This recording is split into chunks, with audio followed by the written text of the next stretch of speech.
Bismillah acara dibuka. Semoga semuanya mendapat berkah.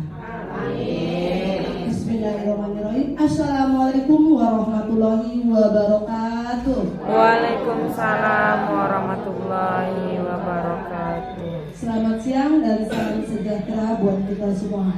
Alhamdulillahirrahmanirrahim. Assalatu wassalamu ala asrofil anbiya'i wal mursalin wa ala alihi wa sahbihi rasulillah ya jemaah. Pertama-tama marilah kita mengucapkan syukur kehadirat Allah Subhanahu wa taala yang mana telah melimpahkan rahmat dan hidayahnya buat kita semua sehingga kita dapat berkumpul di ruang serbaguna SMP Negeri 11 Pekanbaru guna untuk diseminasi Kombel Bestari. Tak lupa pula salawat beriring salam kita hadiahkan kepada junjungan alam Nabi besar Muhammad Sallallahu Alaihi Wasallam dengan melafazkan Allahumma sholli ala Sayyidina Muhammad wa ala ali Muhammad. Selamat datang dalam acara diseminasi Komunitas Belajar Bestari SMP Negeri 11 Pekanbaru. Izinkan saya untuk memulai acara kita pada siang hari ini. Liburan panjang bermain di pantai, memakai topi sambil berlari. Sebelum workshop kita mulai, izinkan saya memperkenalkan diri. Perkenalkan, nama saya Sartini selaku moderator pada kegiatan siang hari ini. Bapak Ibu, kegiatan kita pada siang hari ini kita mengambil tema penerapan budaya positif. Semoga kegiatan ini dapat bermanfaat bagi kita semua. Sebagai pepatah, seperti pepatah tak kenal maka tak sayang. Izinkan saya menyapa Bapak Ibu yang terhormat narasumber hebat kita, Ibu Febrianti Mutia Amir MPD selaku guru penggerak angkatan 11 ya Bapak Ibu. Yang terhormat Ibu Kepala Sekolah SMP Negeri 11 Pekanbaru, Ibu Ernada Arni MPD. Yang kami hormati Wakakurikulum SMP Negeri 11 yaitu Ibu Hajah Misrawati SPD. Yang terhormat Pak Ketua Kombel kita yaitu Ibu Agnes Indasari Simarmata SPD, serta sekaligus kepada Bapak Ibu yang saya hormati. Baiklah para hadirin, selanjutnya untuk mendapatkan keberkahan kita pada siang hari ini, kita akan berdoa yang dipandu oleh Pak Rizky. Kepada Pak Rizky kami persilakan. Tapi bisa kecilan Zoom tuh.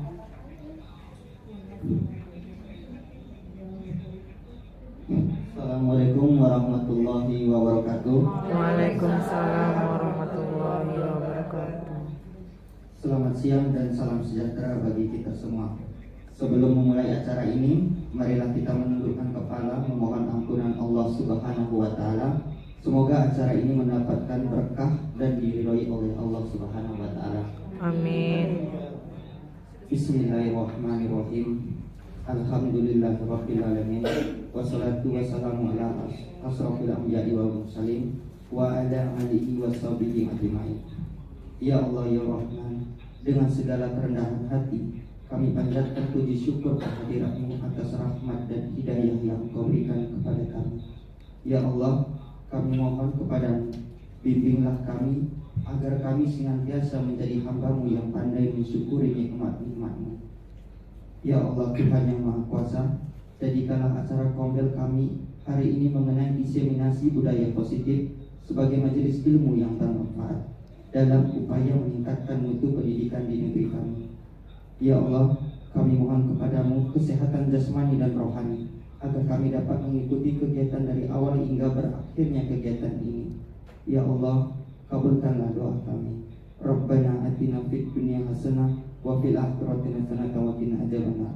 Walhamdulillahirabbil alamin. Assalamualaikum warahmatullahi wabarakatuh. Waalaikumsalam warahmatullahi wabarakatuh. Terima kasih Bapak Rizky yang telah membimbing untuk kita berdoa. Semoga acara kita ini lancar dan berkah untuk kita semua. Amin. Para hadirin, acara berikutnya adalah sambutan sekaligus arahan dari dan pembukaan secara resmi yang akan disampaikan oleh Kepala Sekolah SMP Negeri 11 Pekanbaru kepada Ibu Erna, kami persilakan. Cahayanya nggak bagus. Lampunya nggak semua. Bismillahirrahmanirrahim. Assalamualaikum warahmatullahi wabarakatuh. Selamat siang, salam sejahtera buat kita semua. Alhamdulillahirrahmanirrahim. Assalatu wassalamu ala asrofil anbiya'i wal mursalin wa ala alihi wa sahbihi rasulillahi ajma'in. Rabbi sholli sadri wa yassir li amri wa hlul 'uqdatam min lisani yafqahu qawli. Yang saya hormati Mem Misra selaku Wakil Kurikulum SMP Negeri 11 Pekanbaru. Selanjutnya kepada pengurus Kombel, Bu Agnes dan teman-teman yang saya hormati. Selanjutnya pada Bapak Ibu Majelis Guru SMP Negeri 11 Pekanbaru yang saya hormati dan juga saya banggakan. Syukur alhamdulillah kita haturkan kehadiran Allah Subhanahu wa taala. Alhamdulillah di hari ini kita yang berkumpul di ruangan yang sederhana ini masih Allah berikan kita kesehatan dan kesempatan sehingga kita dapat mengikuti kegiatan Kombel kita pada siang hari ini, yang mana pada hari ini sebagai narasumber adalah Ibu Febrianti Mutia Amir MPD, dengan judul atau tema adalah Diseminasi Budaya Positif Modul 14, ya. Modul 1.4 ya. Jadi diseminasi ya, penyebaran informasi ya, informasi untuk kita semua yang mungkin yang berhubungan dengan budaya positif.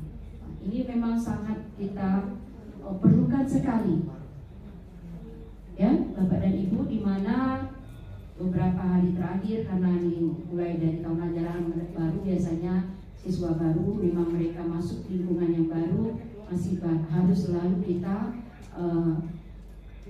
informasikan hal-hal positif yang harus mereka lakukan, dan ini yang selalu kita sampaikan. Nanti kita tidak membiasakannya.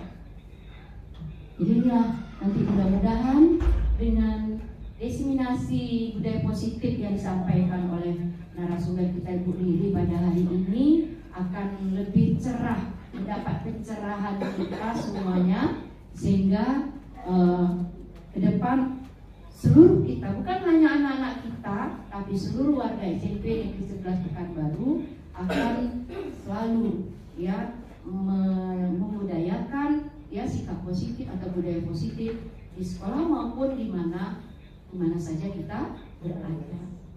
Dengan mengucapkan Bismillahirrahmanirrahim, kegiatan diseminasi budaya positif modul 1.4 Kombel Bestari SMP Negeri 11 Pekanbaru tanggal 23 Agustus 2024 saya nyatakan kita buka.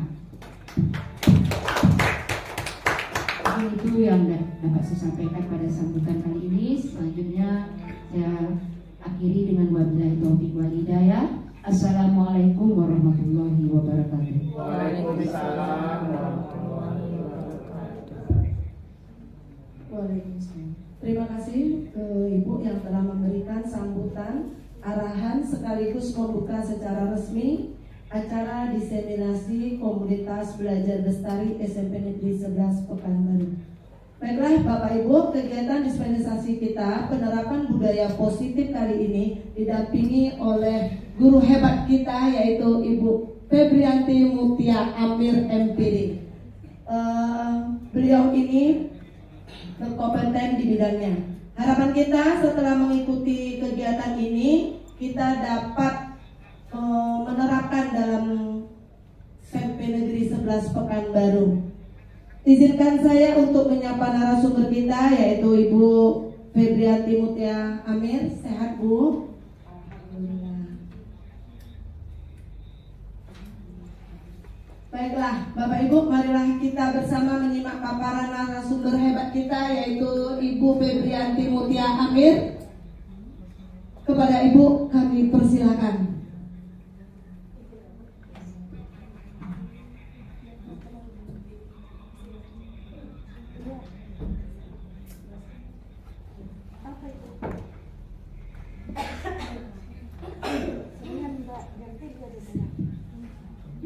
Bismillahirrahmanirrahim. Assalamualaikum warahmatullahi wabarakatuh. Waalaikumsalam warahmatullahi wabarakatuh. Apa kabar Bapak Ibu semua? Alhamdulillah sehat. Alhamdulillah. Alhamdulillahirrahmanirrahim. Wassalatu wassalamu ala asrofil anbiya'i wal mursalin wa ala alihi wa sahbihi waslillahi ajma'in. Pertama-tama marilah sama-sama kita bersyukur kepada Allah Subhanahu wa taala karena pada kesempatan kali ini kita diberi kesempatan kesehatan untuk dapat hadir di sini ya Bapak Ibu ya. Namun sebelumnya saya mohon izin, di sini banyak senior saya di sini bukan merasa lebih pintar, tapi hanya menyebarkan pengetahuan saya sedikit tentang budaya positif untuk kita terapkan di sekolah kita, yaitu SMP Negeri 11 Pekanbaru. Baik Bapak Ibu, kalau saya sebut SMP Negeri 11 Pekanbaru, Bapak Ibu jawabnya dahsyat, luar biasa, mantap. Oke? SMP 11 Pekanbaru Dahsyat, luar biasa, mantap. keren. Oke, sudah siap ya Bapak Ibu ya? Baik, kali ini temanya yaitu diseminasi budaya positif modul 1.4 yang akan kita sebarkan di SMP Negeri 11 Pekanbaru.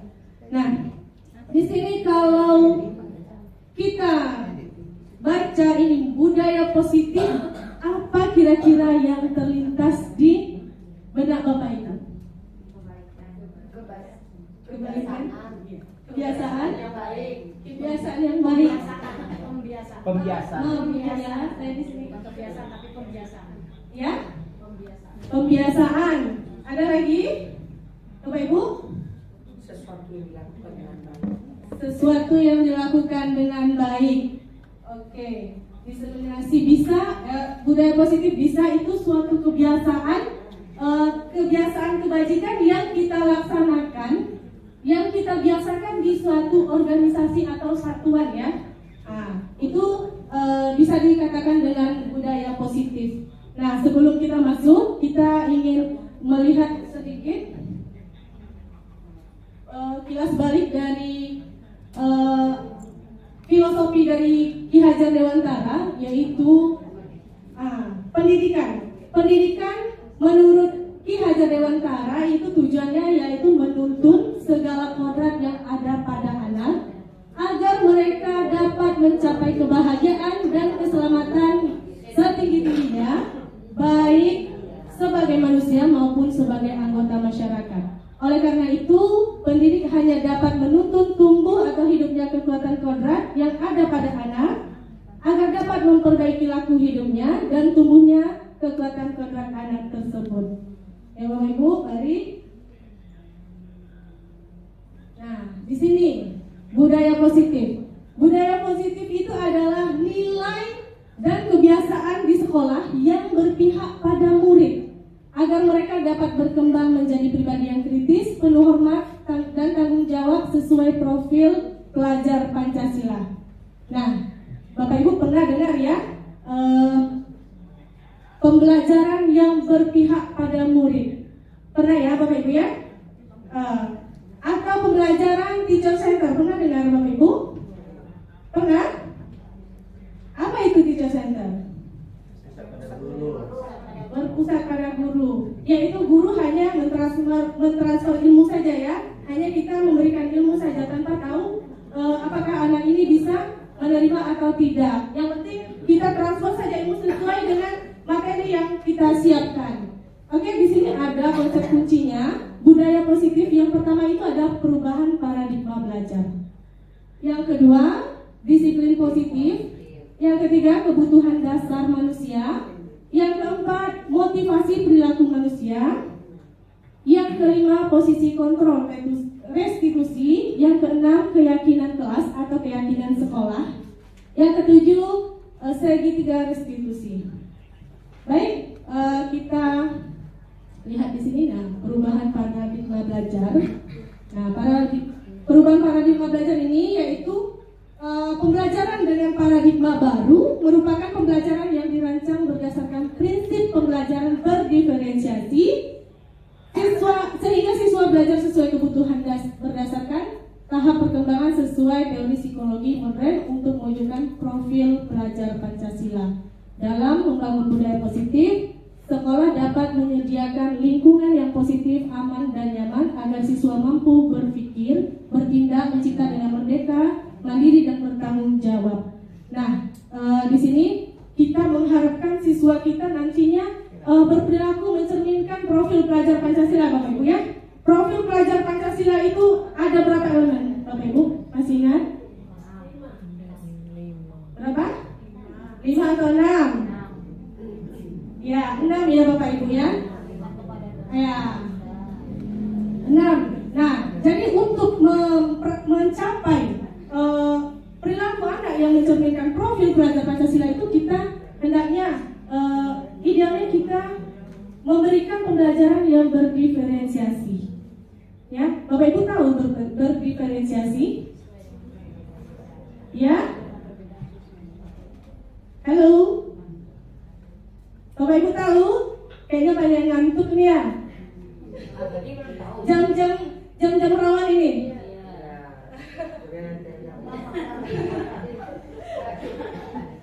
Oke, Ibu Mara tahu apa berdiferensiasi? Silakan Ibu. Pembelajaran berdasarkan minat siswa. Oke, ada yang lain? Ya, silakan. Pembelajaran yang sesuai dengan kebutuhan siswanya. Jadi siswa itu ada yang auditory, ada yang kinestetik atau visualisasi. Jadi gaya belajarnya disesuaikan dengan kebutuhan. Oke, terima kasih. Tepuk tangan dulu dong buat Ibu Nifka dan Ibu Mara. Sepi ya. Tepuk tangan dong sekali lagi. Baik, berdiferensiasi sedikit saja saya ulas ya. Berdiferensiasi itu ada tiga bagian. Yang pertama itu ada berdiferensi konten. Yang kedua berdiferensi produk. Yang ketiga berdiferensi proses. Yang disebutkan Ibu tadi benar ya. Ada itu gaya belajar auditori, visual, dan kinestetik. Itu gaya belajarnya. Jadi kita nanti mentransferinya sesuai dengan kebutuhan anak. Ya, jadi prosesnya, produknya juga kontennya kita sesuai dengan kebutuhan anak kita. Oke, kita lanjut dulu. Ini tadi profil pelajar Pancasila ya. Yang pertama elemennya beriman dan bertakwa kepada Tuhan Yang Maha Esa. Jadi kita ingin anak kita itu beriman dan bertakwa kepada Tuhan Yang Maha Esa. Lalu mereka juga berkebinekaan global. Terus yang ketiga bergotong royong. Bergotong royong di sini Bapak Ibu tidak hanya membersihkan lingkungan sekolah saja yang bergotong royong. Bergotong royong ini artinya luas ya. Kita bisa berkolaborasi. Anak kita ajarkan untuk berkolaborasi untuk mencapai sesuatu. Dan kita juga bisa berkolaborasi dengan anak. Nah, terus ini ada mandiri, bernalar kritis, dan kreatif. Nah, di sini ada miskonsepsi ya Bapak Ibu ya. Miskonsepsi.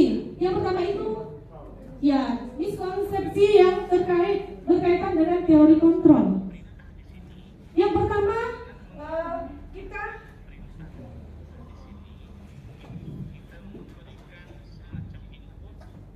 Yang pertama itu ada ilusi guru mengontrol murid.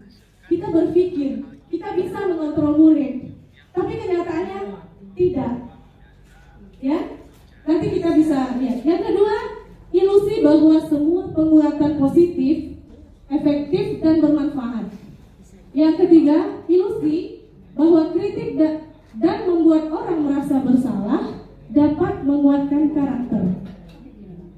keempat, ilusi bahwa orang dewasa memiliki hak untuk memaksa. Kita semua orang dewasa di sini ya Bapak Ibu ya.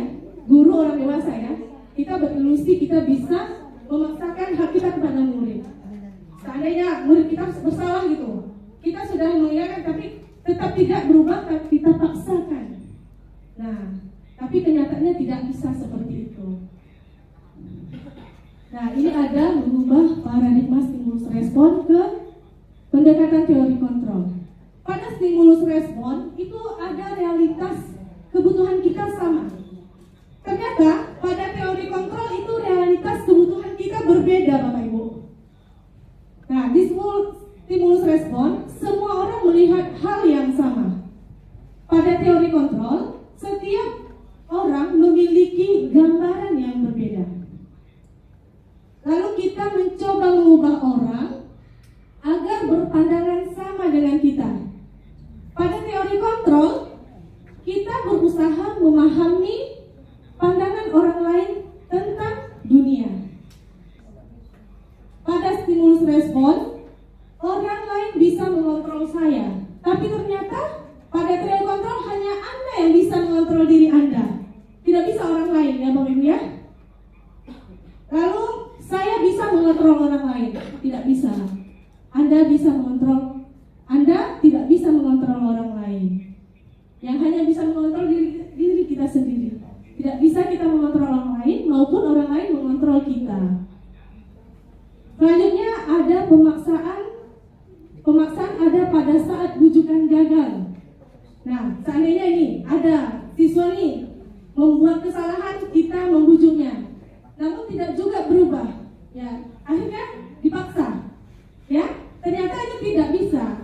Yang benar kolaborasi dan konsensus menciptakan pilihan-pilihan baru. Konsensus di sini maksudnya kesepakatan ya Bapak Ibu ya. Nah, dan yang terakhir ada model berpikir menang kalah pada stimulus respon. Pada teori kontrol adanya model berpikir menang-menang. Tidak ada yang kalah. Bapak Ibu pernah dengar win-win solution? Pernah ya? Win-win solution. Jadi semua masalah itu kita cari jalan keluarnya, tidak ada yang kalah. Menang. Oke, kita lanjut. Nah, kita masuk kepada disiplin positif. Nah, disiplin positif di sini mengacu pada disiplin diri yang memiliki tanggung jawab terhadap apa yang dilakukan berdasarkan nilai-nilai yang diyakini.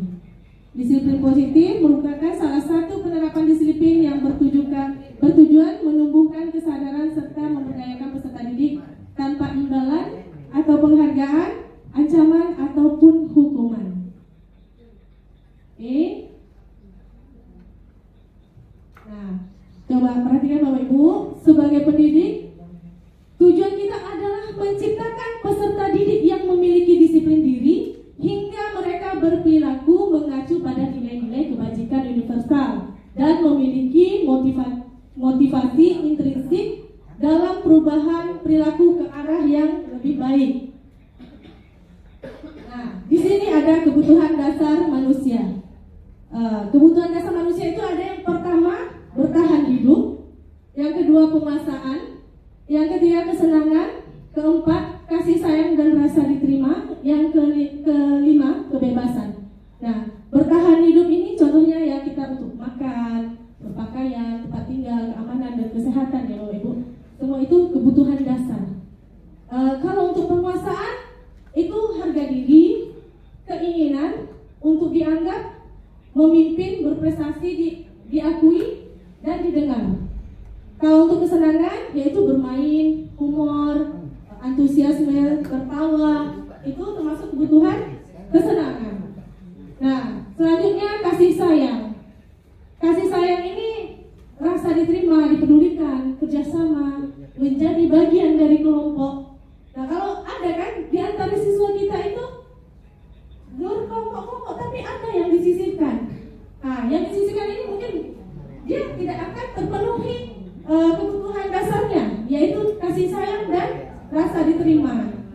Nah, kalau di sini yang terakhir ada kebebasan. Mandiri, memiliki pilihan, mencoba hal baru, mampu mengendalikan arah dirinya. Nah, Bapak Ibu, untuk kebutuhan dasar ini kita harus terpenuhi. Kalau tidak, mungkin kita tidak merasa nyaman ya Bapak Ibu ya. Kalau 5 kebutuhan dasar ini tidak terpenuhi. Bukan hanya kita, begitu juga murid kita. Anak-anak juga memiliki 5 kebutuhan dasar ini. Jadi disinilah nanti kita akan memahaminya. Nah, di sini ada motivasi perilaku manusia. Yang pertama itu menghindari ketidaknyamanan atau hukuman. Yang kedua, mendapatkan imbalan atau apresiasi dari pujian orang lain. Ini berasal dari motivasi eksternal. Jadi anak itu melakukan sesuatu itu hanya karena ada imbalan atau ada pujian gitu. Kalau tidak ada imbalan atau pujian, dia tidak mau melakukannya. Dia tidak ada kesadaran bagi diri dia. Terus ada menjadi orang yang mereka inginkan dan menghargai diri sendiri dengan nilai-nilai yang dipercaya. Nah, ini motivasi internal. Bapak Ibu, kedua motivasi ini mana yang lebih baik? Internal ya Bapak Ibu ya. Kantuk semuanya. Oke Bapak Ibu, boleh saya minta berdiri dulu sebentar. Belum kita lanjutkan, berdiri dulu sebentar. Saling berhadapan boleh? Saling berhadapan. Oh, oke Bapak Ibu coba dengar dulu ya. Dengar dulu.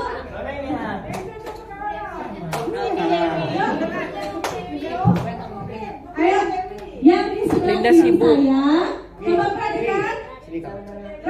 Abang situ biar nampak kamera, cepat. Saya Biar nampak kasih kamera. namanya Abu. Yang sebelah kanan saya beri nama Abi. Jadi ada Abu dan Abi. Pasal nak Abizar aja lah kak. Abizar anakku. Saling berhadapan, posisi tangan seperti bersalaman, tapi jarak Bisa. sekitar 20 cm. Jaraknya 20 cm. Nah, oke, ayo. Aturan mainnya, kalau saya sebutkan Abi, berarti Abi harus menangkap tangan Abu dan Abu harus berusaha untuk menghindar. Ya Abu ini Abu. Ya. Di sini Abu, di sini Abi.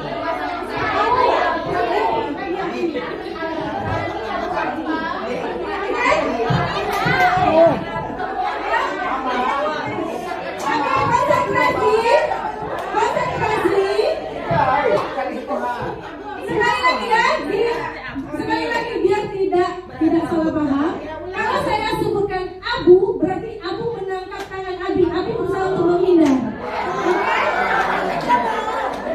Begitu sebaliknya. Kalau saya sebutkan Abi, berarti Abi yang mengejar tangan Abu. Abu menghindar.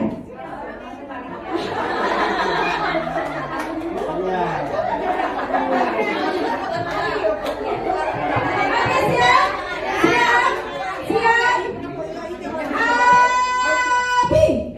Sekali lagi, saya.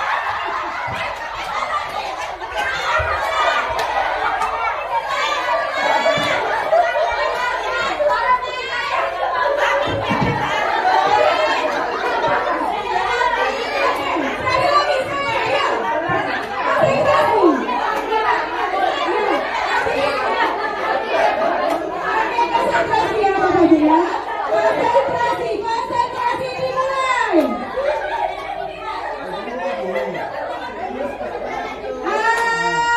Abi.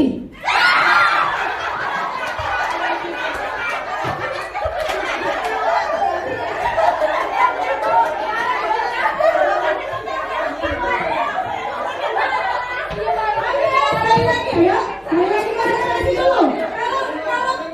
Kalau tertangkap berarti tidak konsentrasi ya. Kalau tertangkap tidak konsentrasi. Oke, konsentrasi dimulai.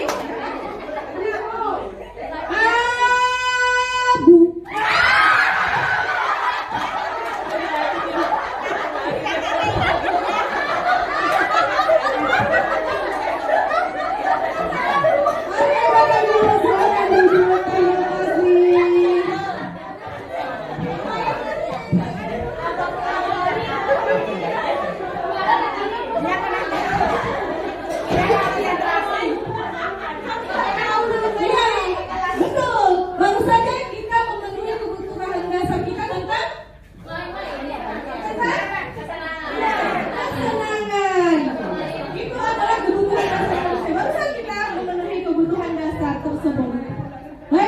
lanjutkan. Sudah konsentrasi ya Bapak Ibu ya? Nggak ngantuk lagi? SMP 11?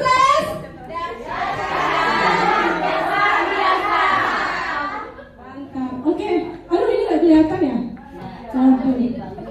Terlalu kecil ya. Nah, aduh ya. Boleh saya pindah aja.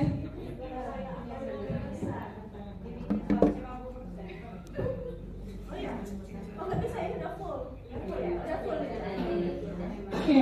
Nah, di sini ada identitas gagal vs identitas sukses.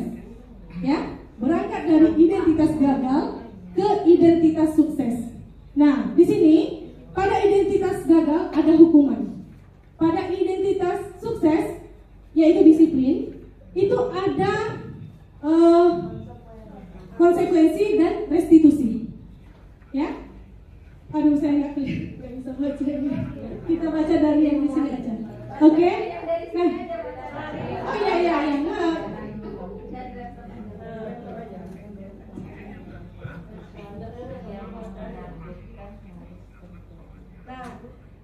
Di sini kelihatan. Bapak Ibu ya.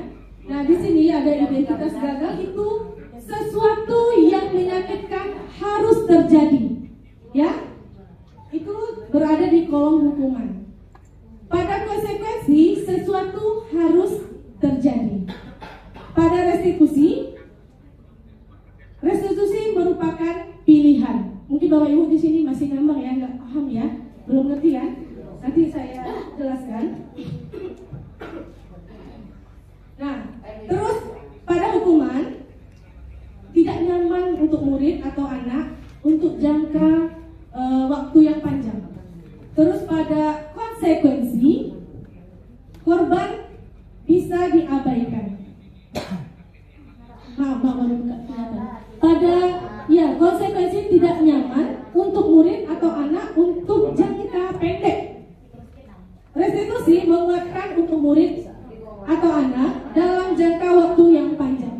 Jadi di sini seandainya kita melakukan hukuman, yang kedua konsekuensi, yang ketiga restitusi, ya itu ada 3 perbedaannya. Konsekuensinya apa Bapak Ibu? Konsekuensinya apa? Ya, apa Ibu Agnes? Saya minta ini. Konsekuensi itu berarti ya sesuatu yang memang harus terjadi, yang memang harus dihadapi gitu. Baik, ada lagi Bapak Ibu? Konsekuensi itu adalah suatu kesepakatan yang kita buat. Kalau contohnya misalnya nih, kalau kamu bersalah nanti kamu hukumannya ini ya. Nah, itu anak kita ada kesepakatan sebelumnya. Jadi kalau dia melakukan sesuatu yang salah, dia sudah tahu apa hukumannya, apa yang harus dia pertanggungjawabkan, apa konsekuensinya, kan gitu kan? Apa konsekuensinya? Kalau dia melakukan ini, apa konsekuensinya? Nah, terus kita lanjutkan. Korban mendapatkan keadilan pada hukuman, yang pada konsekuensi korban bisa diabaikan. Yang pada restitusi, korban mendapatkan ganti. Terus murid akan tersakiti. Kalau dihukum, murid akan tersakiti. Terus pada konsekuensi, murid dibuat tidak nyaman. Ternyata konsekuensi ini walaupun sudah disepakati, ternyata masih membuat murid kita tidak nyaman ya Bapak Ibu ya. Lalu pada restitusi, murid mendapatkan penguatan. Lalu perilaku pasif atau agresif meningkat apabila kita memberikan hukuman. Pasif, agresif itu meningkat pada diri anak. Pada konsekuensi, penguatan hanya bertahan dalam jangka waktu pendek. Contohnya, dia melakukan kesalahan, dia sudah tahu konsekuensinya. Ya, dia akan berubah hanya dalam jangka waktu yang pendek. Nanti dia lupa lagi. Nah, pada restitusi masalahnya terpecahkan. Lanjut, sistem tidak akan berjalan bila murid tidak takut.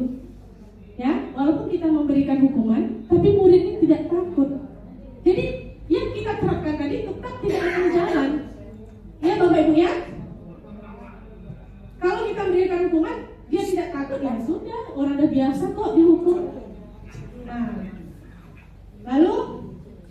untuk konsekuensi memerlukan monitoring dan supervisi terus-menerus dari guru. Jadi kita terus memonitor anak. Kalau pada restitusi, murid belajar bertanggung jawab untuk perilakunya.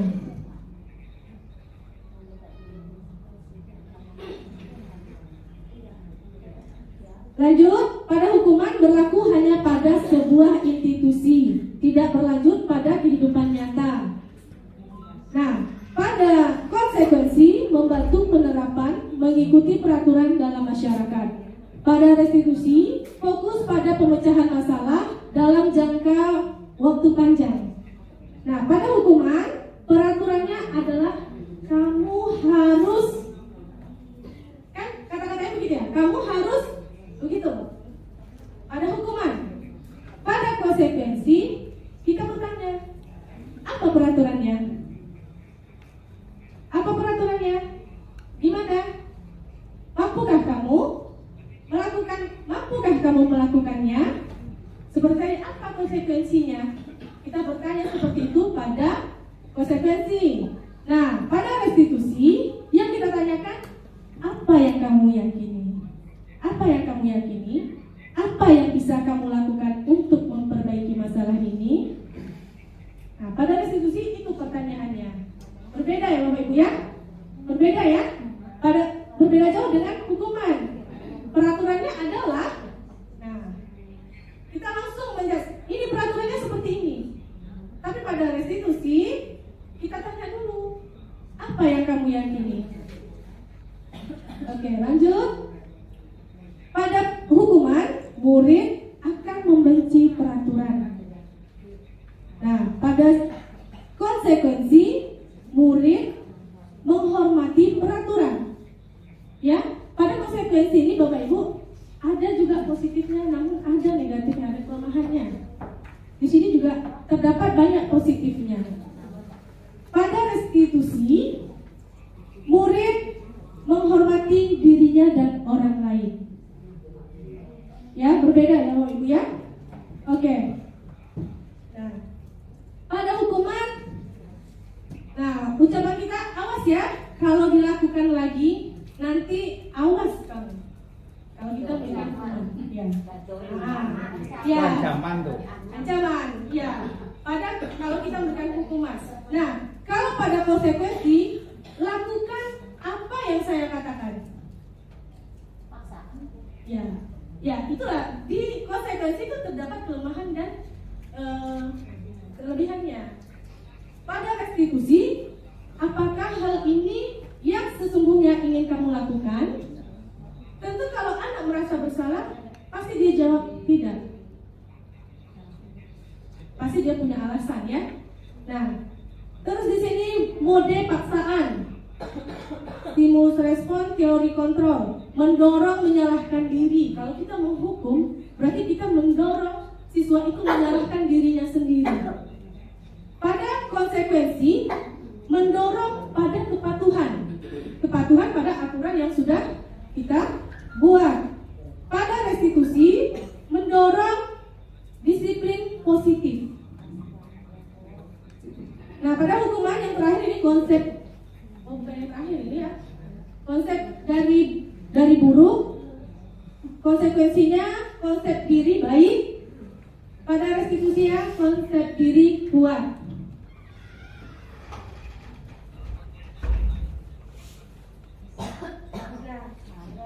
Pada hukuman, murid atau anak belajar menyembunyikan kesalahan. Kalau kita biasa menghukum, dia akan menyembunyikan kesalahannya.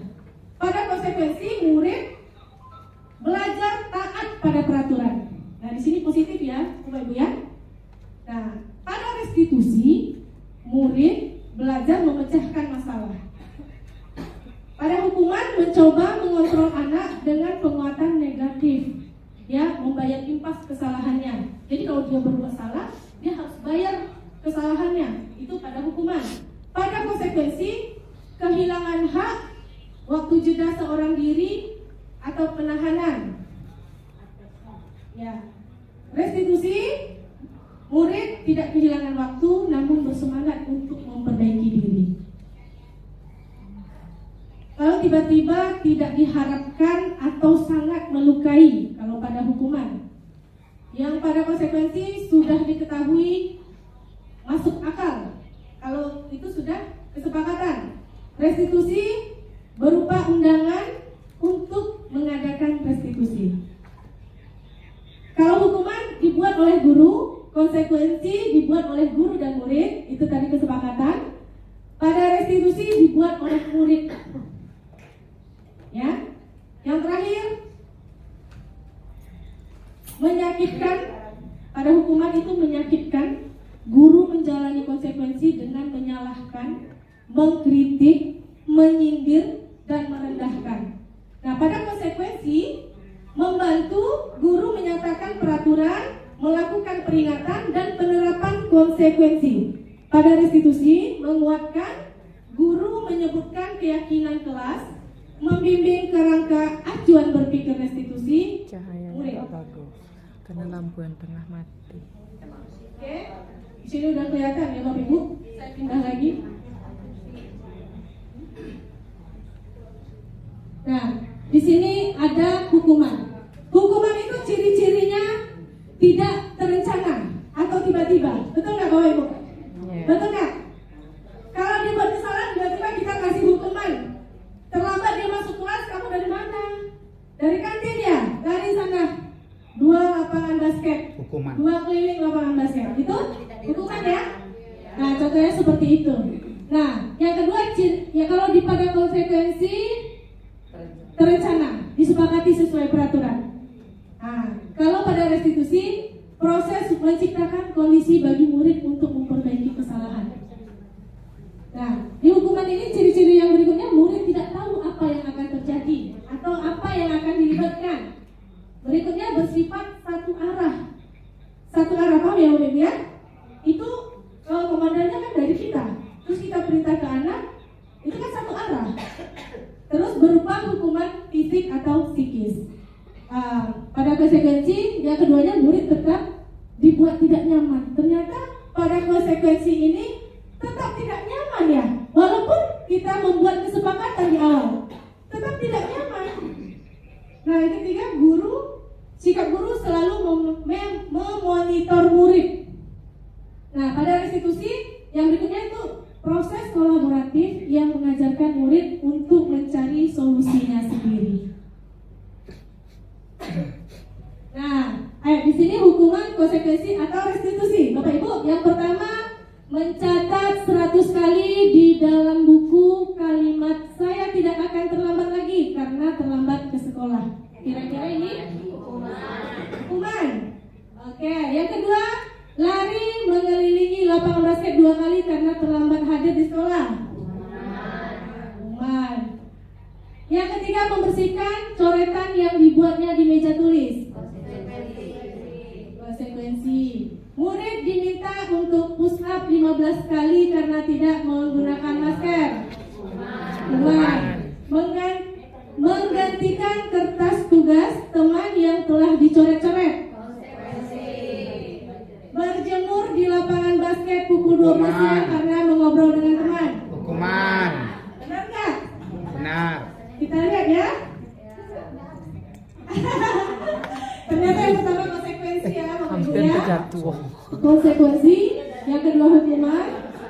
Nah, itu dia. Oke. Kita lanjut ya. Nah, di sini ada posisi ya. Kenapa? Oh iya, yang pertama tadi mencatat itu sudah dibuat aturan sama Hukuman. kesepakatan. Kontrol. Iya, itu kan tadi sudah kan kita lakukan, sudah tadi kita pahami ya sebenarnya ini hukuman dan konsekuensi. Nggak tahu. Nah, jadi pilihannya ini yang mana? Sama dengan tes. Oke. Tanya lah, Bu Riri mau tanya. Tanya nggak mau kalian nanya. Kalau RT kalau bilang apa hukumnya? Nggak mau. Apa bicara? Kesepakatan yang sudah dibuat di awal ya. puja.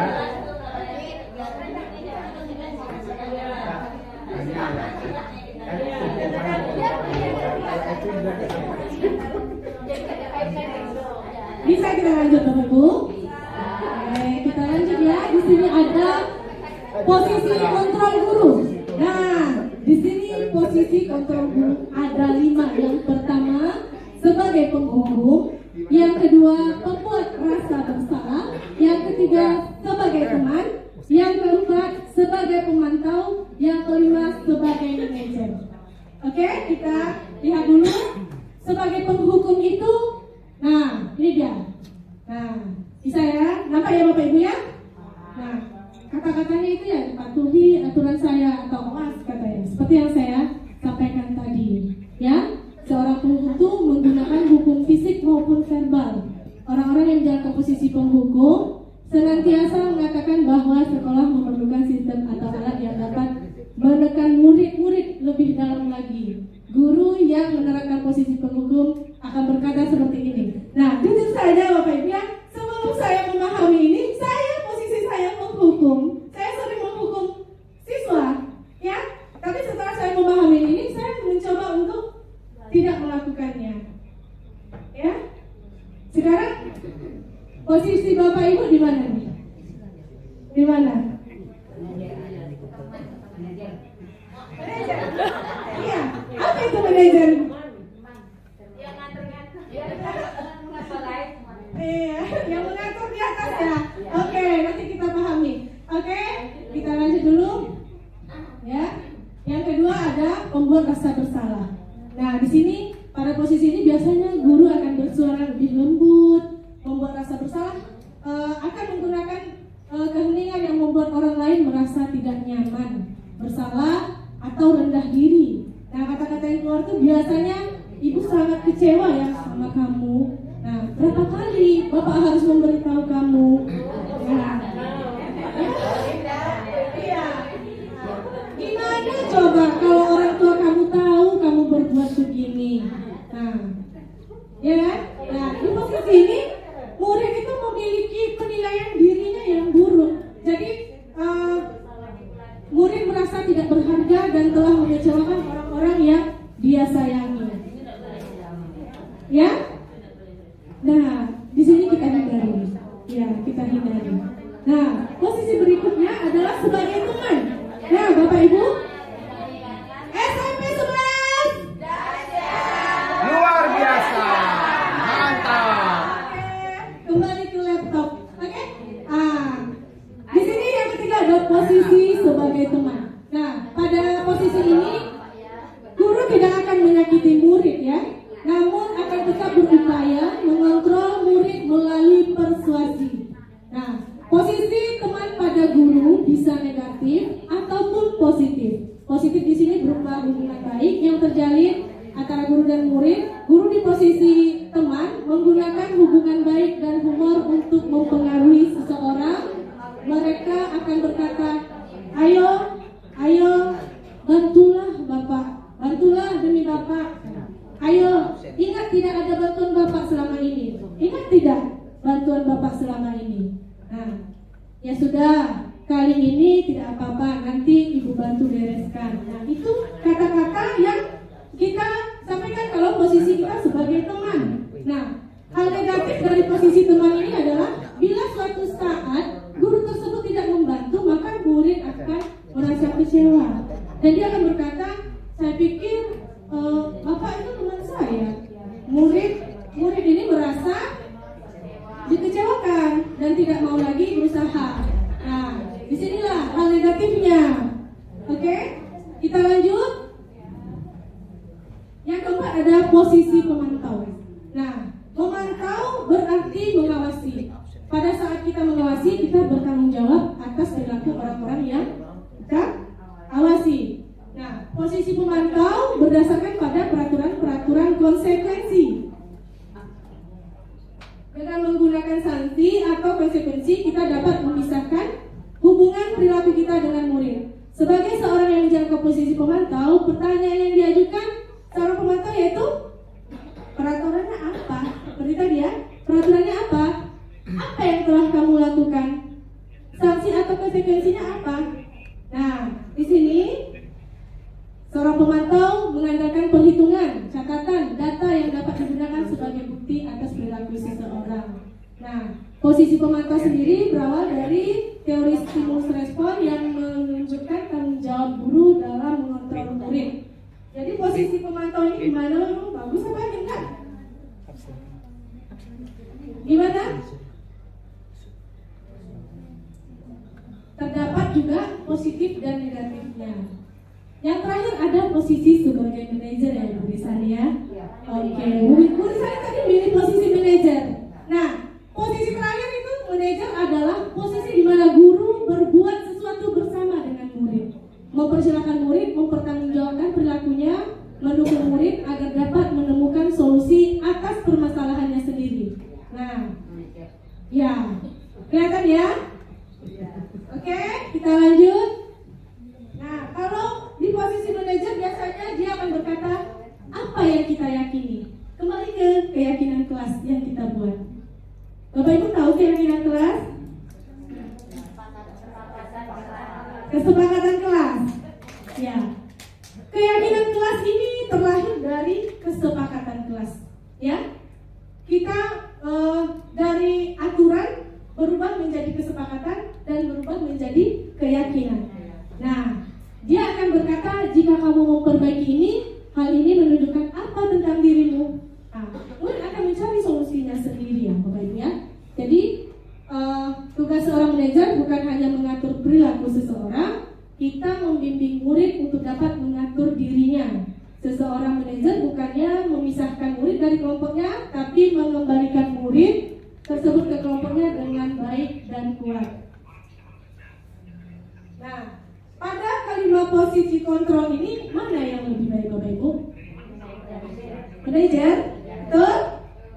Oke, kita lihat ya. Ya, posisi terbaik adalah posisi manajer.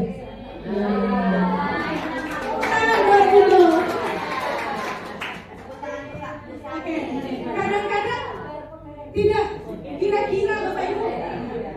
Kira-kira posisi manajer ini susah nggak kita terapkan? Awalnya susah, lama-lama, ya, iya. Dengan kondisi sekolah kita ya, sama-sama kita ketahui, mungkin kita tidak bisa langsung ke posisi manajer. Saat kita lakukan restitusi pada posisi manajer tidak berhasil, kita bisa balik ke kedua posisi yang di belakang, yaitu posisi sebagai teman atau pemantau. Ya, terkadang kita akan memperlakukan itu.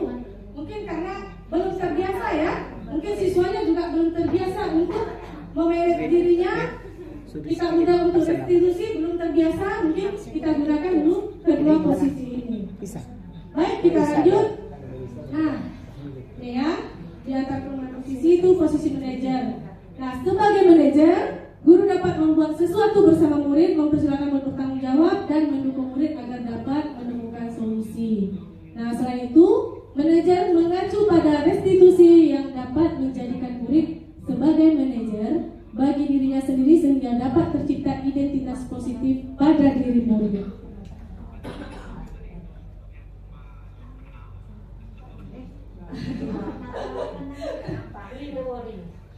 Oke, ini sekilas saja ya Bapak Ibu ya. Ini identitas gagal, identitas berhasil, ya, sukses.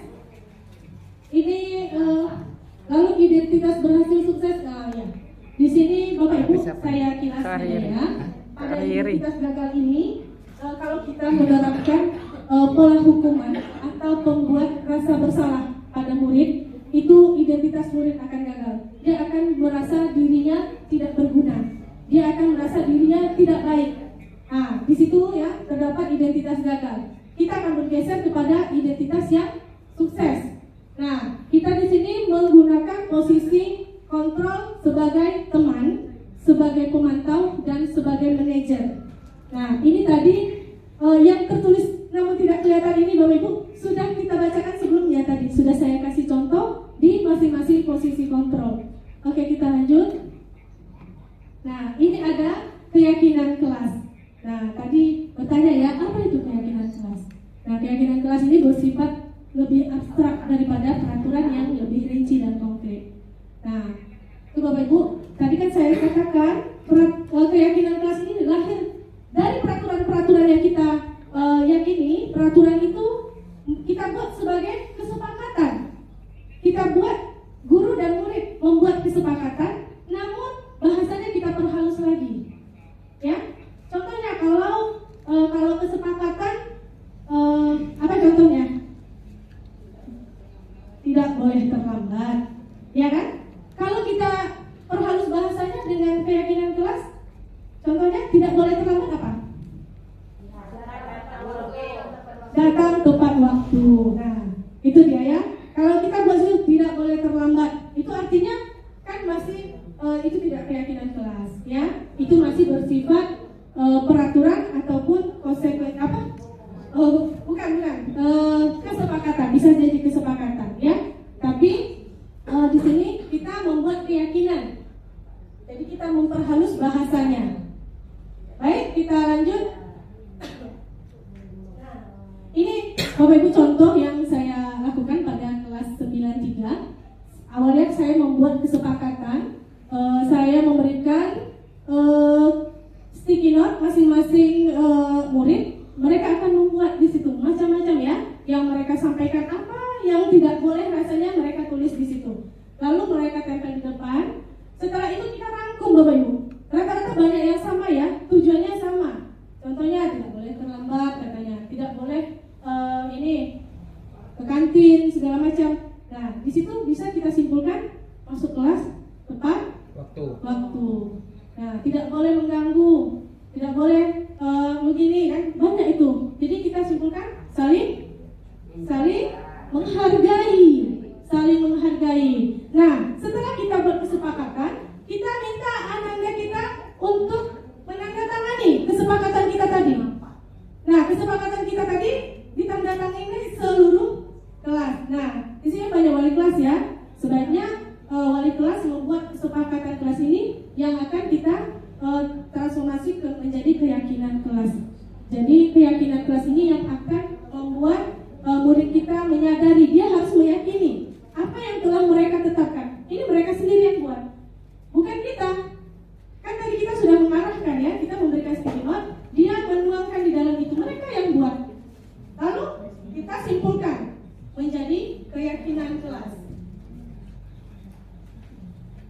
Nah, di sini sudah tersimpul keyakinan kelas. Enggak kelihatan juga ya?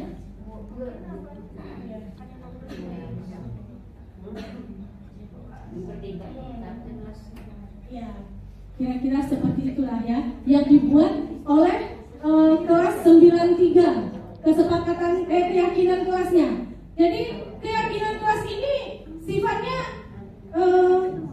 gimana? Boleh sama atau berbeda atau gimana Bapak Ibu? Hah? Bebas. Setiap kelas harus sama atau enggak? Berbeda. Beda. Dia fleksibel ya. Jadi setiap kelas itu tidak mesti sama. Itu tergantung anaknya. Dia punya peraturan apa di dalam kelasnya? Dia punya kesepakatan apa di dalam kelasnya? Lalu mengubahnya menjadi keyakinan kelas. Sudahkah Bapak Ibu membuat keyakinan kelas? Sudah. Alhamdulillah. SMP 11? Yes. Mantap guru SMP 11 ya. Semuanya Luar biasa. keyakinan kelas. Masih kesepakatan, nanti diubah ya. Kesepakatannya bahasanya ditransfer menjadi keyakinan kelas. Bahasanya diperhalus. Kalau dia jangan membawa HP. Ah, itu kan ada, atau jangan apa namanya? Jangan ribut. Atau tidak boleh kalau tidak boleh apa itu kan bahasa anak-anak. Kalau bahasa murid, dia bahasa murid tuh. Pada kesepakatan itu nanti bahasa murid. Bahasa murid itu dia kan simpel-simpel ya. Tidak boleh terlambat katanya. Tidak boleh ini, tidak boleh buang sampah sembarangan. Padahal kalau kita tahu kalau ya menjaga kebersihan. Nah, tidak boleh meletakkan barang sembarangan. Ada yang seperti itu ya? buanglah sampah pada tempatnya.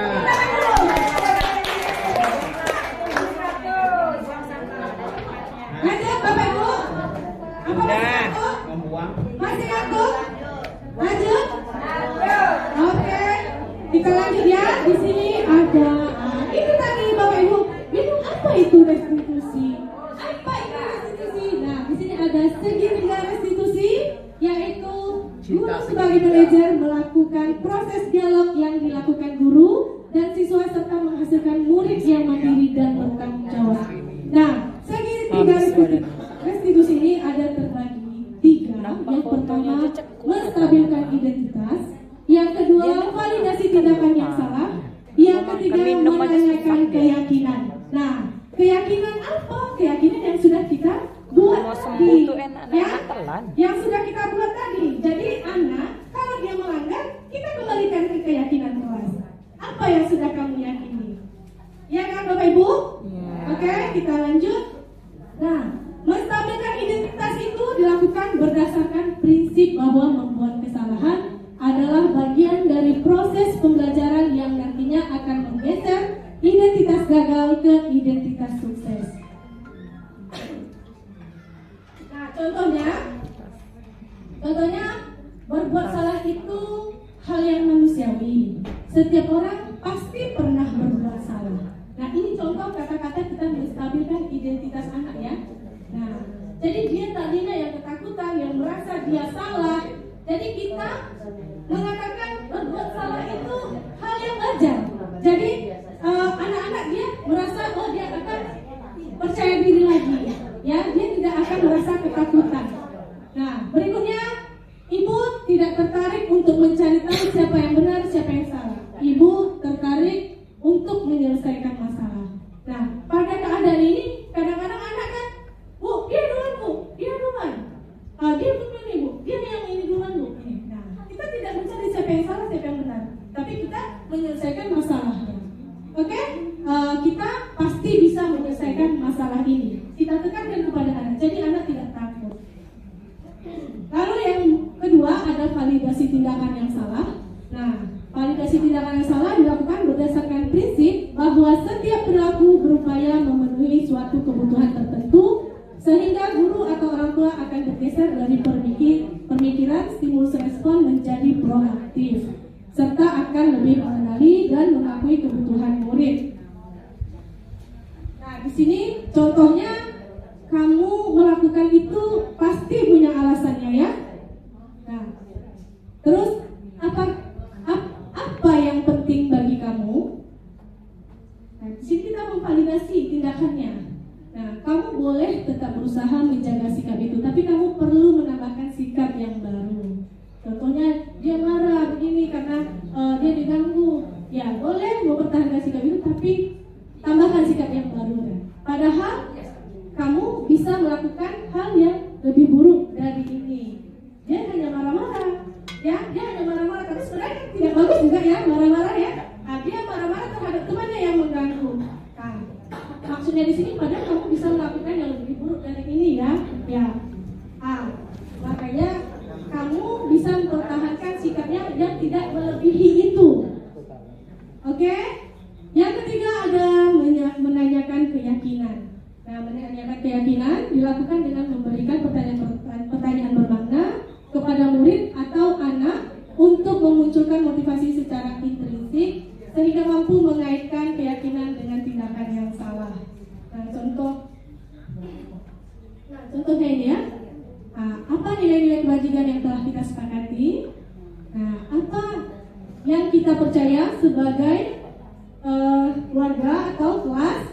Apa yang kita bayangkan tentang kelas ideal? Kamu mau jadi orang yang seperti apa? Nah, ini contoh pertanyaan yang akan kita tanyakan. Jadi kita nonton sedikit ya, nggak sampai cuma berapa 2 menit. Ya, ini ada kasus pertama.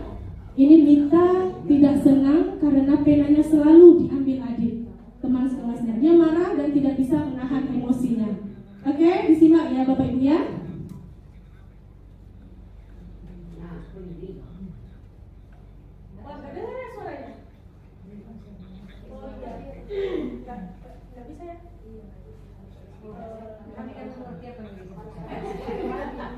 Bisa ya? Oke. Nah, nanti saya kirim ke grup aja ya kalau mau lihat. Ini ada praktek segitiga restitusi, yaitu tadi menstabilkan identitas, validasi tindakan yang salah, dan menanyakan keyakinan. Ini ada tanggapan siswa, nanti saya kirim ke grup aja, Bapak Ibu bisa lihat. Ini ada kasus keduanya. Rizky tertidur di kelas pada saat pelajaran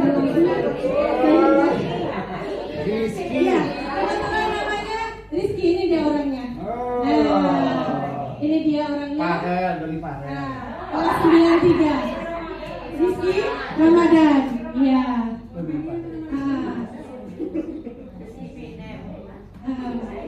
Oke, kita lanjut Bapak Ibu. Lanjut. Ya, sepertinya udah ngantuk ya? Mau tidur? Ice breaking? Oke, kita ice breaking dulu ya. Ice breaking dulu ya. Coba Bapak Ibu saya mau berdiri dulu. Berdiri dulu.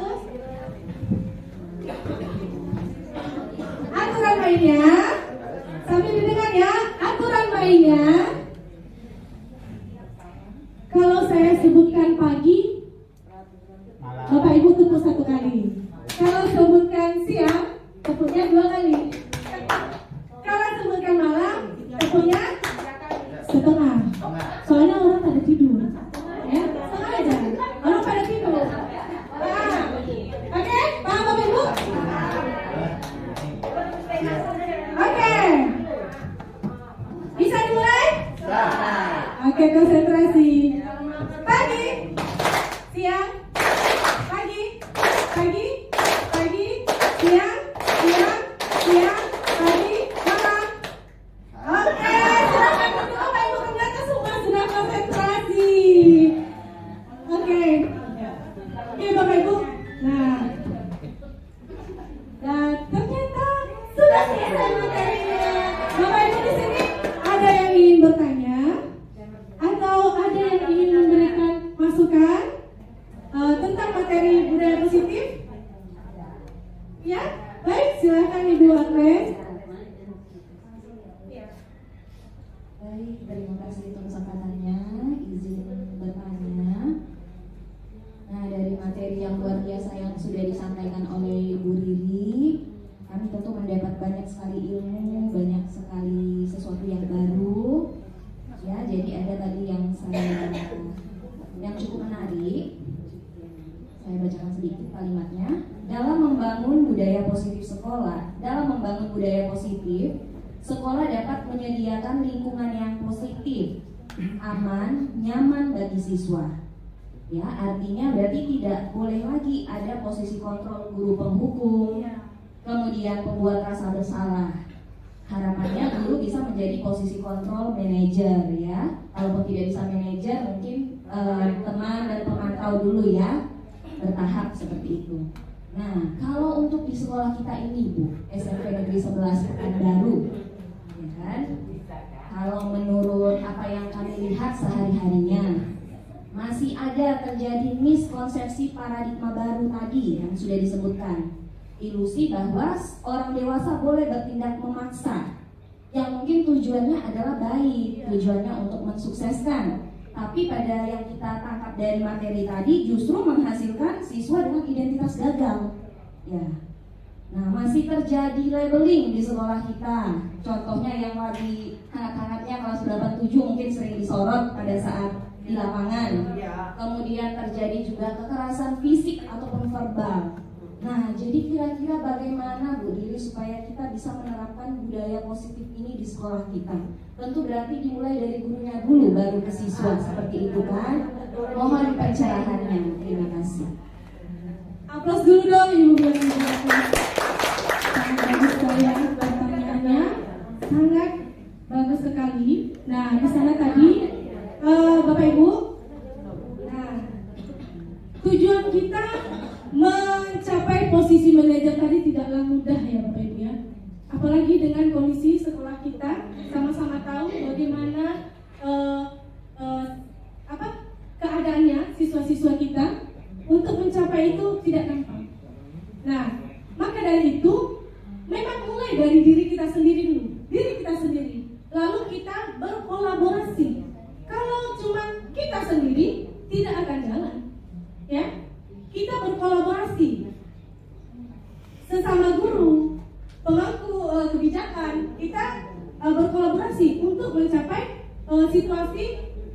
eksklusif di sekolah kita. Bagaimana caranya supaya anak kita merasa nyaman di sekolah? Dia datang ke sekolah itu tidak merasa takut, tidak merasa tidak nyaman. Ya, dia datang ke sekolah, aku kemarin buat kesalahan. Aku takut loh datang nanti dihukum, atau aku dipanggil, nanti aku tadi hukuman itu kan ada fisik dan psikis ya. Fisik itu berupa fisik kita hukum, misalnya lari keliling lapangan. Kalau psikis dengan kata-kata, dengan ucapan yang membuat anak itu tadi tidak percaya diri, membuat anak merasa bersalah, membuat anak merasa tidak berguna. Nah, jadi posisi itu yang akan kita hilangkan dulu. Bagaimana kita membuat SMP Negeri 11 ini menjadi nyaman tempat belajar? Bagaimana anak itu datang tanpa rasa takut?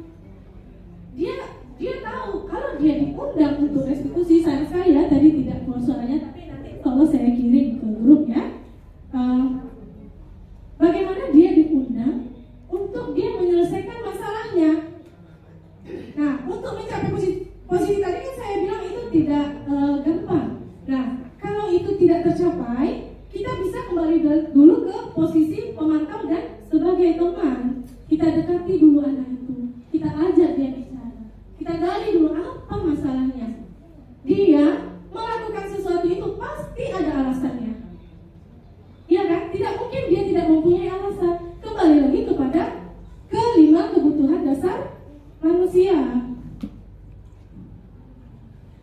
Ya Bapak Ibu ya. Oke, Bapak Ibu yang lain apa ada ingin menambahkan? Ya? Iya Bu, silakan. Kalau kita dengarkan paparan dari Bu Didi tadi, memang sangat ideal sekali ya Bapak Ibu ya. Kalau bisa kita lakukan itu.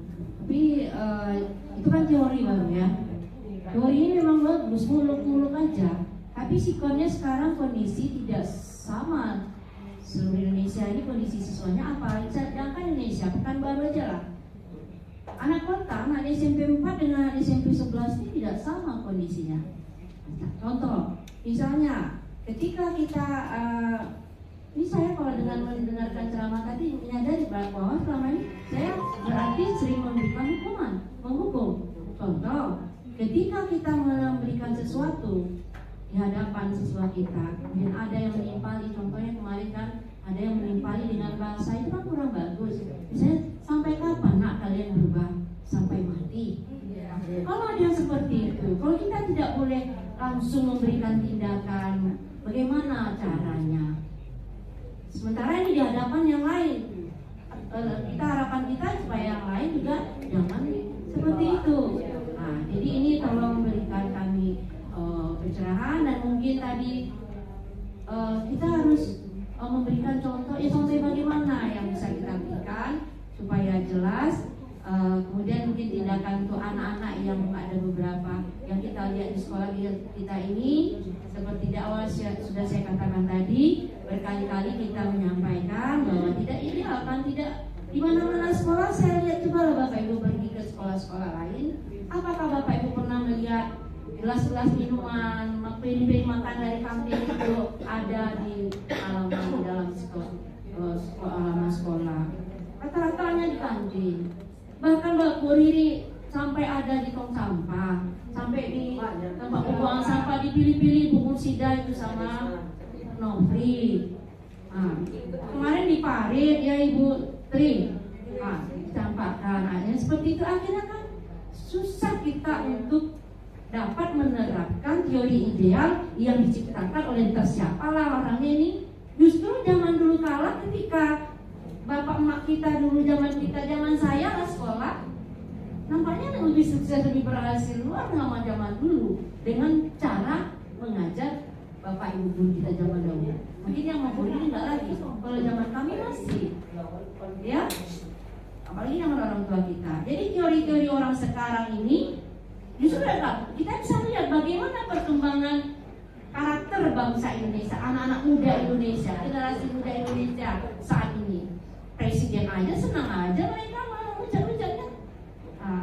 Nggak ada lagi yang kayaknya ya memang ada, tapi segelintir anak cuma yang mungkin bisa dijadikan contoh, sementara secara merata di seluruh Indonesia ini kita sekarang krisis, dikatakan krisis moral.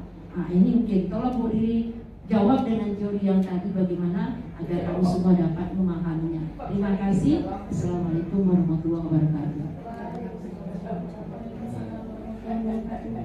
Ya, tepuk tangan dong buat Ibu Karso. Aduh, memang ya, betul memang keadaan di sekolah kita seperti itu ya, Bapak Ibu ya. Memang di sini kita kalau untuk mencapai suatu tujuan itu ya memang harus intinya berkolaborasi.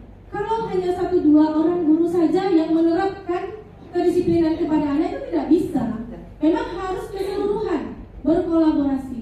Nah, berkaitan dengan tadi apa tadi yang pas dipanggil itu ya. Nah, kita kembali lagi ke kebutuhan dasar manusia. Dia butuh dihargai. Anak ini butuh Dia dihargai. sendiri tidak menghargai. Iya. Macam mana Nah. tuh? Kepala sekolah ya lo yang ngomong. Iya, betul. Betul. Iya, betul. Nah, Tapi masih dihargai juga, dia diberikan ruang penghargaan. Saya tidak saya puja, tetapi saya kasih kesempatan dia. ya itulah. Tadi kan kita pada posisi dasar tadi mungkin ya namanya anak-anak ya Bu ya. Tidak bisa ya kita samakan pemikiran dengan orang dewasa. Anak-anak ini jalan berpikirnya masih dangkal, belum luas. Jadi itulah gunanya kita guru sebagai penuntun. Kalau kita tidak tuntun anaknya lepas kontrol ya. Dia akan berbuat semaunya. Memang faktor lingkungan itu besar ya, berpengaruh ya. Faktor lingkungan. Anak itu banyak di rumah, ya, banyaknya di rumah. Berarti itu faktor lingkungan dari rumah. Sementara di sekolah dengan masalah-masalah dia, kita hanya 8 jam di sekolah, ya. Dan itu tidak hanya semata-mata menasihati anak. Kita juga mengajar, membagi ilmu, ya, tidak full. Jadi, nah, di sini, jadi kita memang mulai dari diri kita sendiri. Saat anak ini memang betul-betul bermasalah, kita panggil dia, kita panggil dia, kita bicarakan. Jangan di depan teman-temannya, jangan di depan teman-temannya akan membunuh karakternya, ya. Anak akan merasa dirinya bobrok, dia merasa dirinya tidak baik. Nah, di situ akan terjadi identitas gagal. Nah, kalau kita panggil dia secara empat mata, pasti anak ini akan dia akan mengeluarkan semua isi hatinya. Kita tanya, apa kamu melakukan itu? Kan pasti ada alasannya, ya kan? Pasti dia akan bercerita. Dia akan memenuhi 5 kebutuhan dasar dia tadi. Dia melakukan itu atas 5 kebutuhan dasar dia tadi. Kalau dia usil loh ganggu temannya, padahal sebenarnya nggak penting. Tapi dia senang melihat temannya nangis, lihat temannya kesakitan atau gimana gitu kan. Nah, pasti dia punya alasan. Jadi masalah piring-piring tadi ya Ibu ya. Nah, itu juga harus kita berkolaborasi bersama. Setiap guru juga menyampaikan di kelas-kelasnya. Coba nak lihat, kalau piringnya diletakkan di depan kelas kita, apakah indah dipandang? Bagaimana dengan keyakinan kelas kita tadi?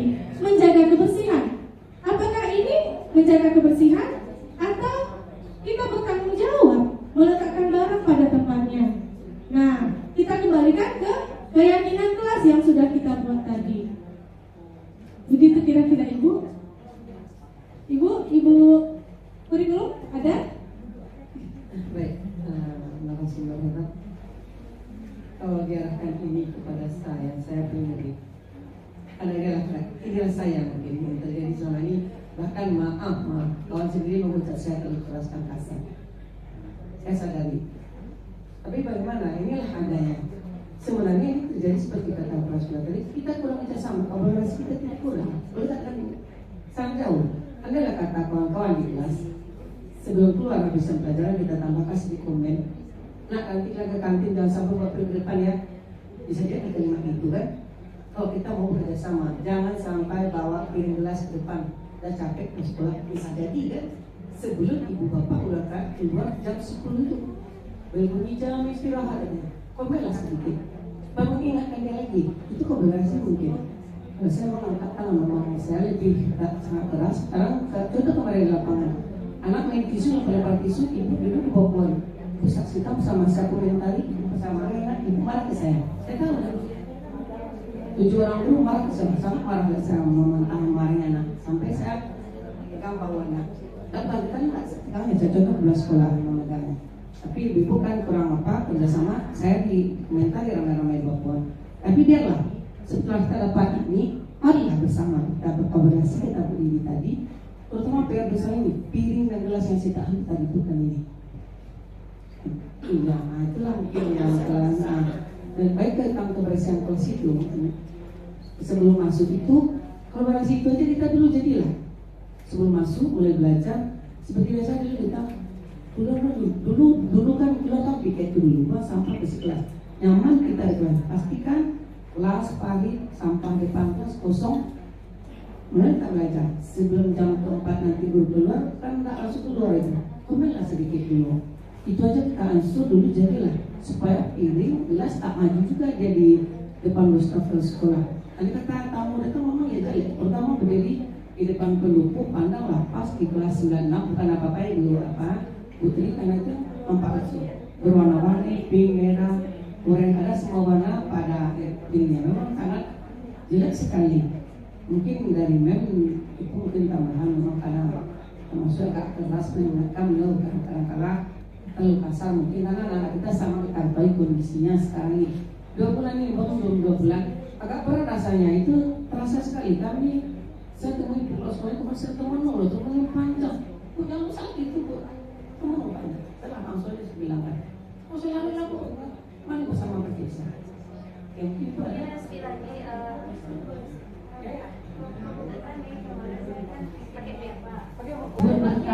tanggung jawab terhadap diri. Makanya tadi buat jangan lupa nih ibu adalah keyakinan kelasnya termasuk Bapak Ibu wali kelas buat keyakinan kelasnya termasuk tentang masalah bertanggung jawab terhadap apa yang dia gunakan kembalikan lagi dijelaskan lagi kepada tempatnya. Mungkin saya tadi kepikiran satu lagi. Kita jangan buat seluruh siswa buat keyakinan kelas juga. Kita juga wali guru-guru, ngaji guru harus punya keyakinan. Harus kita buat, kita paham-pahamkan di majelis guru sana. Aduh, gimana keyakinan kita? Harusnya sudah lahir di sini keyakinan apa namanya Bu Rini? Keyakinan sekolah. Nah, apa keyakinan sekolah? Itu aja ini mungkin saya ingatkan. Terima kasih. Selanjutnya silakan narasumber. Kalau sudah selesai saya kita tutup karena sudah pukul 4 ya. Baik, terima kasih ya Ibu atas pencerahannya, Ibu Kepala Sekolah dan Ibu Wakil Kurikulum. Jadi intinya Bapak Ibu kita harus berkolaborasi ya. Itu untuk anak kelas 7 sudah bagus ya, seperti itu. Yang kelas 8 dan kelas 9 berarti kita butuh ekstra lagi untuk mengingatkan anak-anak kita agar tidak meletakkan piring sembarangan di depan kelas karena itu sangat tidak enak dipandang ya Bapak Ibu ya. Nah, di sini kalau kita mau sama-sama mengingatkan setiap kelas saja itu insya Allah akan berjalan dia. Walaupun tidak langsung hilang ya, perlahan-lahan dia akan berubah. Nah, di situ juga saya sebelum saya tutup, saya ulas kembali tentang budaya positif di lingkungan sekolah ini, di sekolah kita. Nah, kita tadi menciptakan lingkungan yang aman dan nyaman. Salah satunya tadi kebersihan dan keindahan. Pada lingkungan yang nyaman juga orang-orangnya bertutur kata lembut, sopan dan santun. Nah, anak itu kan meniru ya. Kalau kita bertutur kata lembut, anak-anak akan meniru. Nah, itulah dia. Jadi anak ini dia terlahir unik ya. Dia punya kemampuan masing-masing, dia punya kelebihan masing-masing. Jadi tugas kita itulah tadi menuntun anak kita agar menjadi anak yang berbudaya positif. Nah, yang mengandung nilai-nilai kebajikan sesuai profil pelajar Pancasila.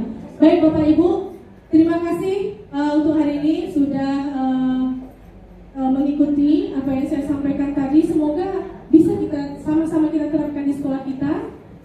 Sekali lagi saya mohon maaf, saya di sini tidak bermaksud untuk menggurui. Saya hanya ingin berbagi saja. Semoga bisa kita terapkan di sekolah kita.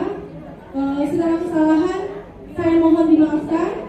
Assalamualaikum warahmatullahi wabarakatuh. Waalaikumsalam warahmatullahi wabarakatuh. Terima kasih Ibu Riri yang telah menyampaikan, memaparkan materi dengan detail. Semoga kita memahaminya dan kita menerapkan ke SMP Negeri 11 Pekanbaru. Baik, kesimpulan kita materi kita pada sore hari ini yaitu disiplin positif merupakan suatu cara penerapan disiplin yang mengajarkan anak bertanggung jawab dan menumbuhkan kesadaran diri untuk nilai-nilai kebajikan sehingga menuju pelajar yang berkarakter. Baik, kita sudah di penghujung acara. Sebelum kita sesi foto bersama, mari kita tutup bersama acara kita pada sore hari ini dengan mengucapkan Alhamdulillahirrahmanirrahim. Saya sebagai protokol mohon undur diri. Mohon maaf apabila ada kata-kata yang tidak berkenan di hati Bapak Ibu. Wabillahi taufiq wal hidayah. Wassalamualaikum warahmatullahi wabarakatuh. Tepuk tangan untuk kita semua.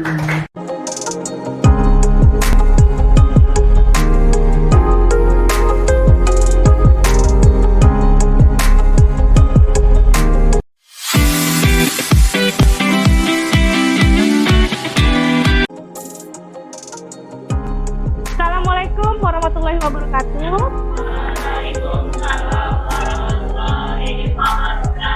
Apa kabar semua? Baik, sudah sarapan?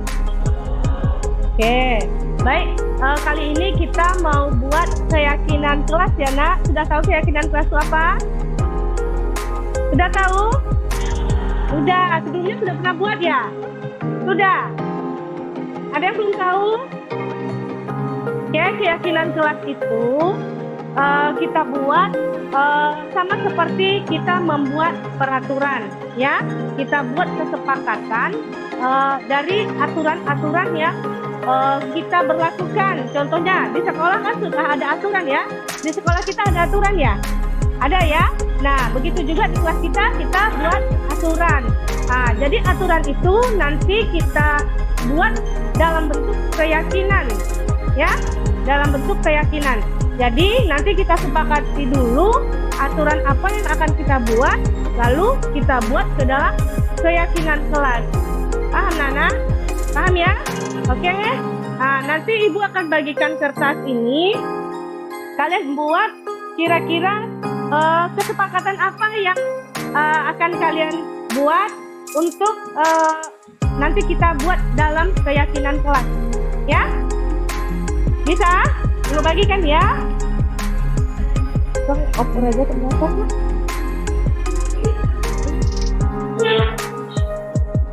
Ya.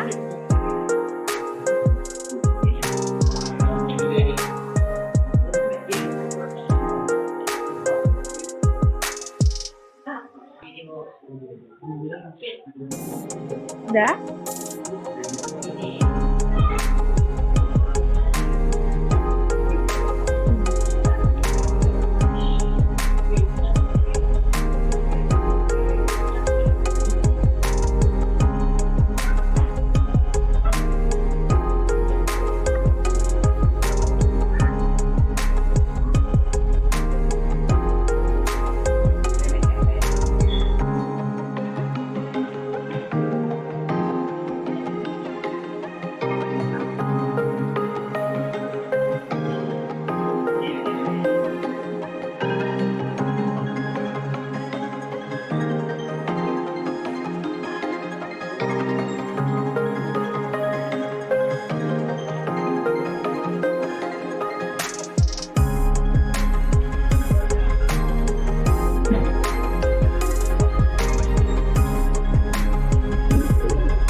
Oke, silakan dibuat.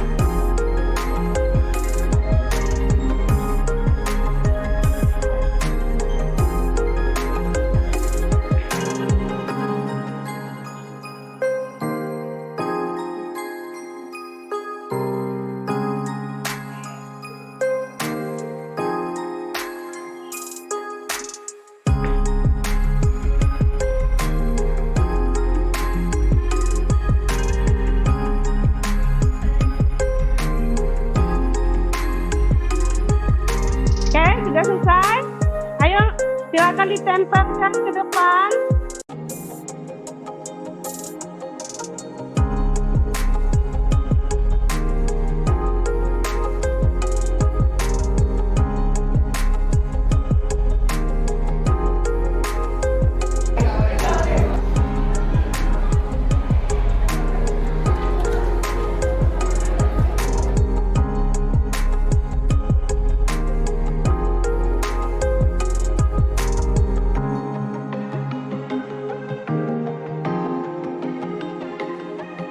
Sudah ya, jangan tahu ya.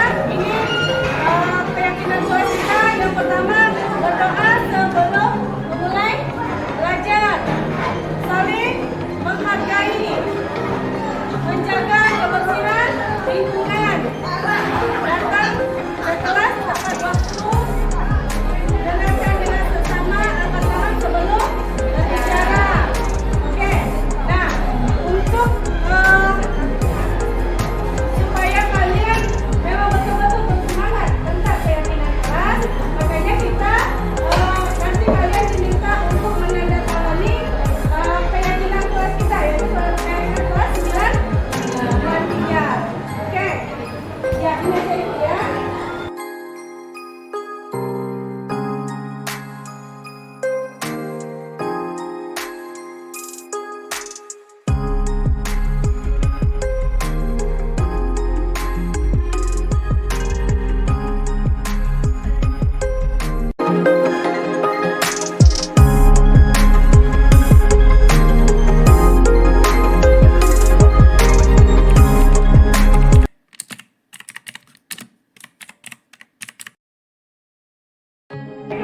Perkenalkan, nama saya Putri Sri Pratiwi dari kelas 93.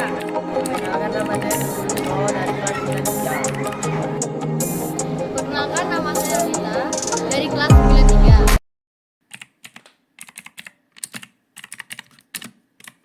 Senang, Saya sangat senang. sangat senang.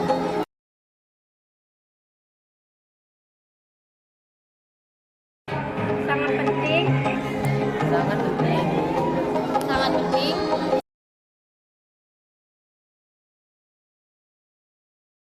Agar menjadi lebih baik, Agar lebih bertanggung jawab. agar menjadi lebih disiplin.